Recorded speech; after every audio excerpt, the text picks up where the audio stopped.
It maybe seems a little bit awkward to have to do this upside down, but really I didn't have very much choice because I wasn't quite sure where this particular post was going to be located. Another consequence of putting in these braces afterwards is that they have to be introduced into the wall diagonally. So I have these 90-degree edges, which allows them to be put into the wall in a 45-degree axis.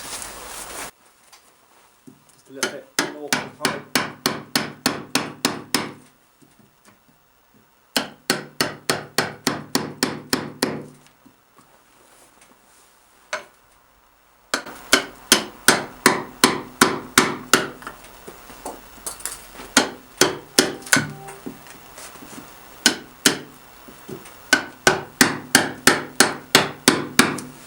I put extra clothing on today because it was -12 up at the farm, but actually it's not that cold here, so I'm probably going to get too hot.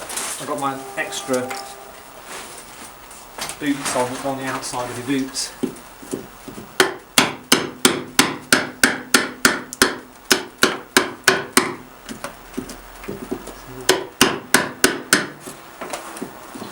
And upside down work is a little bit tricky with all of these clothes on.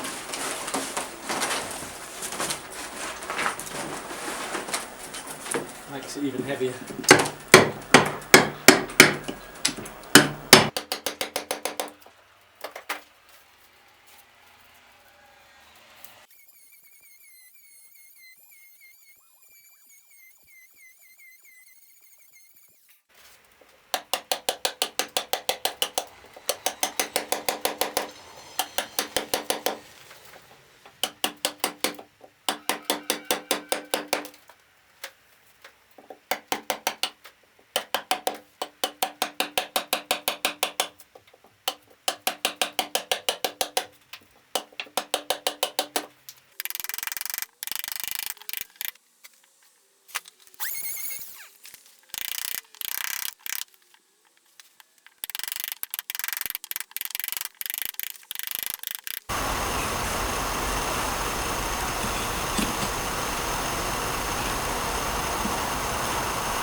Got enough depth.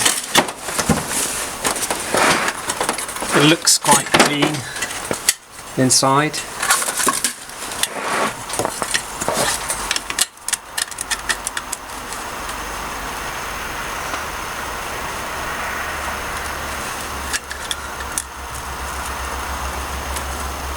It looks like my 45 degrees isn't quite steep enough.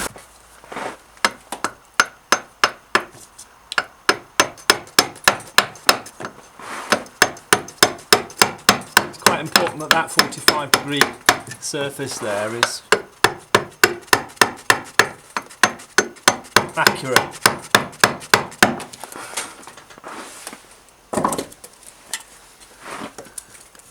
Because that's what actually does the job of stiffening the wall if there's some wind. Well, it actually takes quite a lot of wind to move the house, I think. One day the storm will come.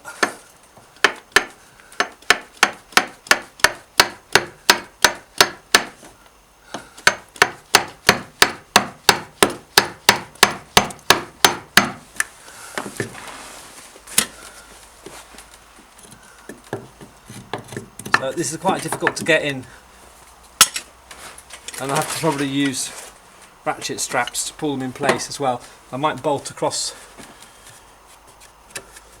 two wind braces together. We'll see.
I'm going to measure the gap and then divide to find out if I can use whole boards, because I don't want to have a little tiny bit left at the end.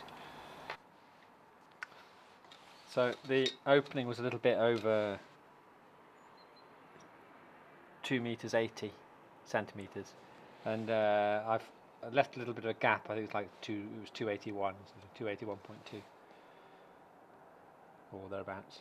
Okay, this material will change a little bit with humidity during the year, so you have to allow a little bit of space on the edges for that to expand, otherwise it pulls the nails of that out and will start to hang down.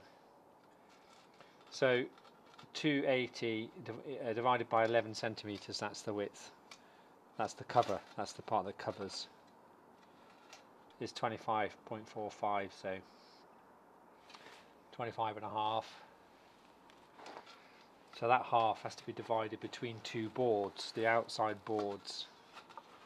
So we'll cut both of them.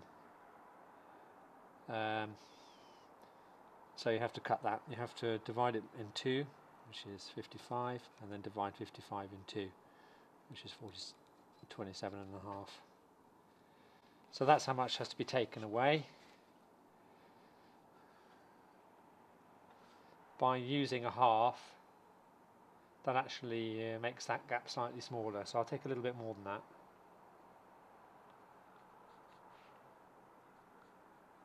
I'll take that much.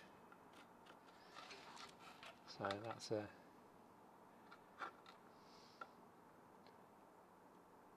3.2, and my saw blade is about 3 millimeters thick, so I'll do 2.9 on the saw blade, and then I'll split the first board.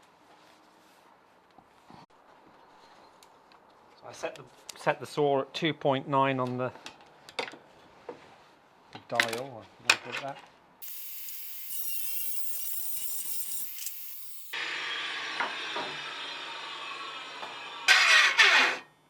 Of course, I don't cut both at once, because I've got a little bit of flexibility then at the other end.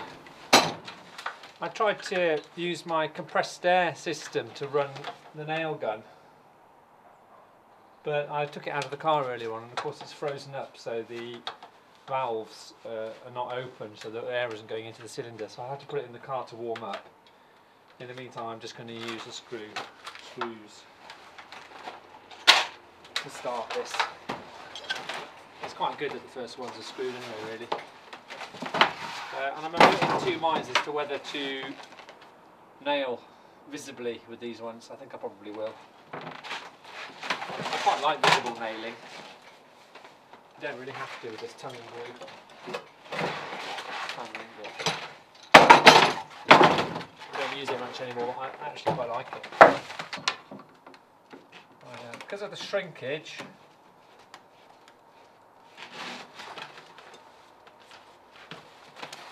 I'm going to put a gap here of about 1 centimetre, which is about three of those.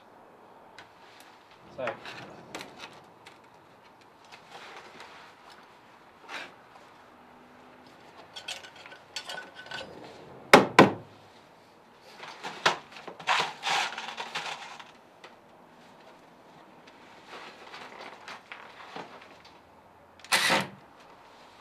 you don't really need a gap at the end, because the wood doesn't really change shape at all in length. 0.3% I think it is.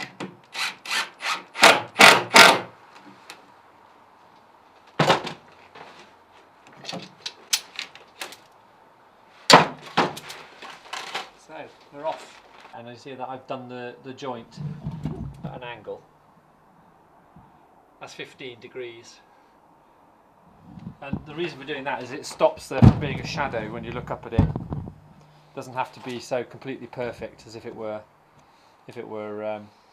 vertical. It also allows for slightly difference in size of the boards and stuff. It's a traditional thing. I mean, in fact, very often in the old days, the boards were done at an angle across both axes. But I'm not doing that.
cutting out for the board, the top boards.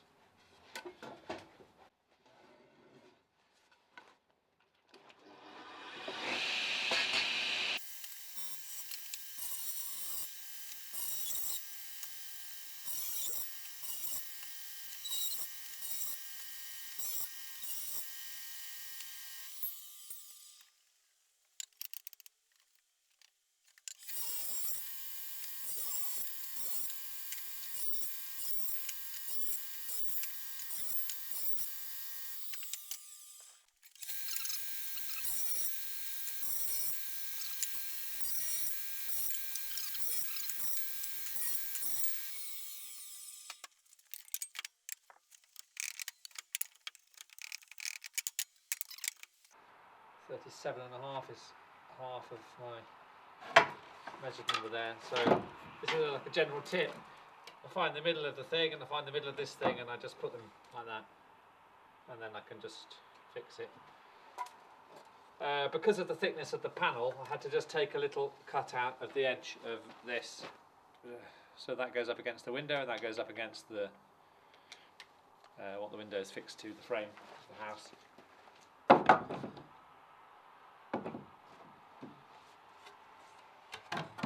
So then the tin can go afterwards, can go in, put it in place afterwards.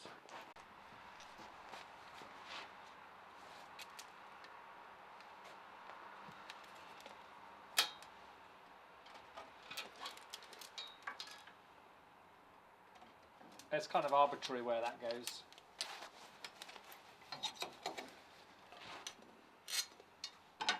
But I'll do all the same.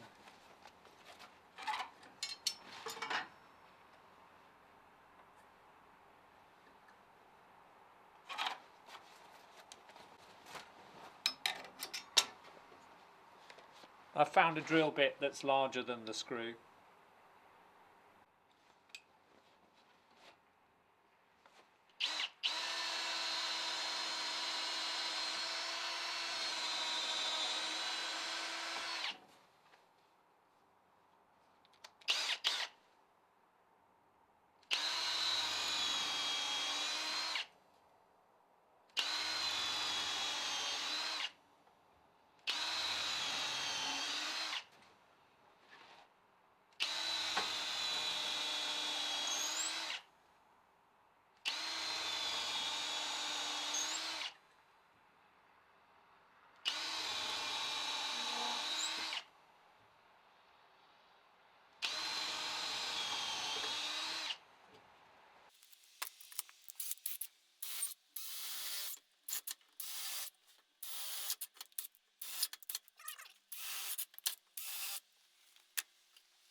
Yeah, to be sure I can get that in afterwards.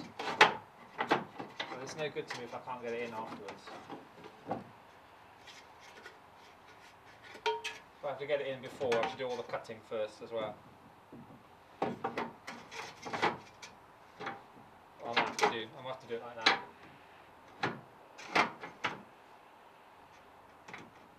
Yeah.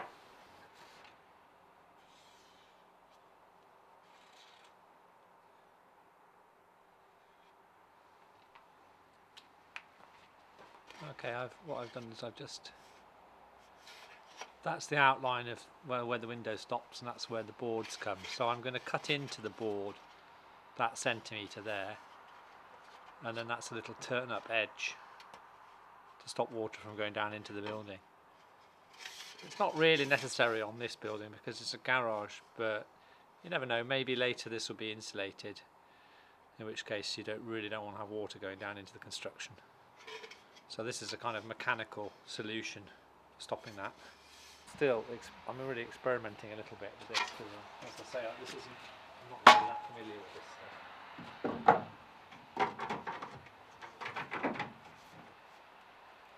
But that does look quite neat now, but I'm going to have that in place.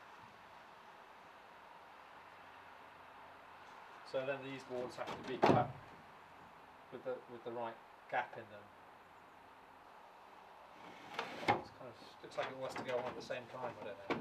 It would be nice if I could put these on after these, but I'm not sure I can do that. I might be able to do that. It's perhaps better to just try. Then it's quite quick to take it down again. And once I've got one sorted out, I'll do the same for all the others.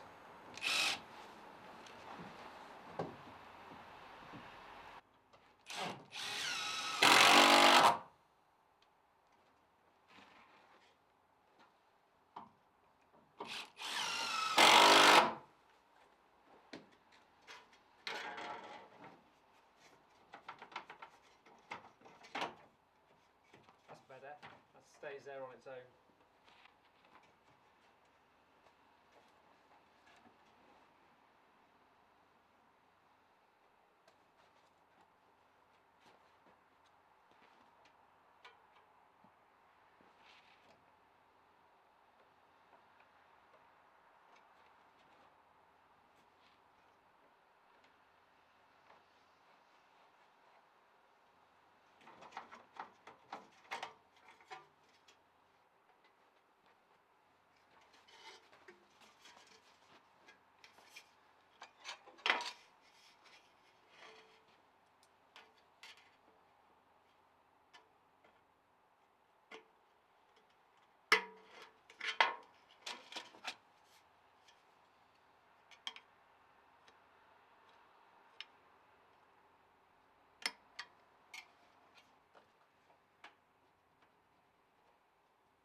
So that has to be 11 centimetres.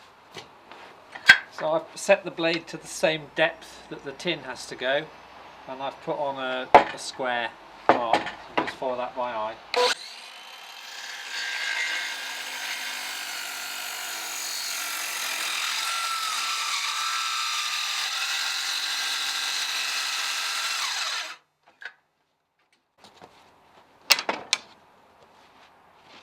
And then I'm going to have to cut the tin to the shape of the round blade, because the blade doesn't reach to the bottom of the cut there. There's no real way of getting that out easily. I don't need to either.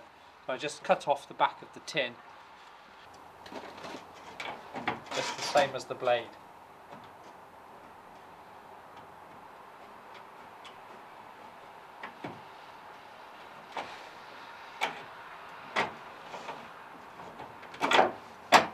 I need to sharpen these snips a little bit.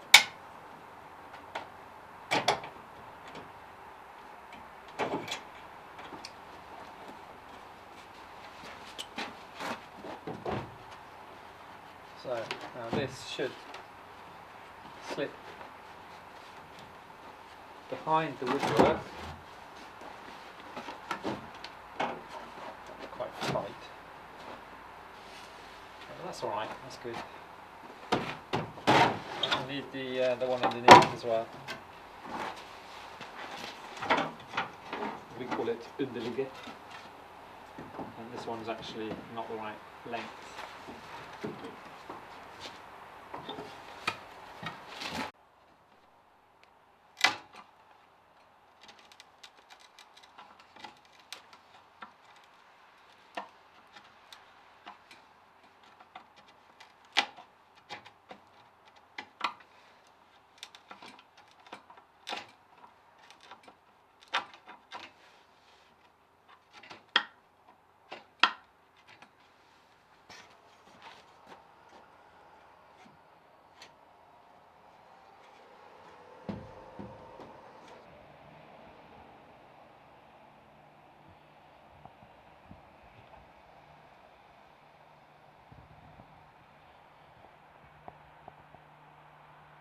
slats. There's a cutout for the overboard, but the underboards, they sit on top of the that one with the 15-degree top slant on the top. So the only point that's weak on this is that little corner there. So I don't like that system because it's has a weakness. There is a point that would let water in. So I don't know if that's exactly the right way of doing it, but there's a much better way of doing it, the older way of doing it, which I can show you on this building over here. If I don't run out of tape, I'm going to run out of tape very quickly. So that's the same kind of thing, but it's absolutely waterproof, that one. So those pieces there are all on the underneath, but that one on top, that goes right behind, so it's completely waterproof.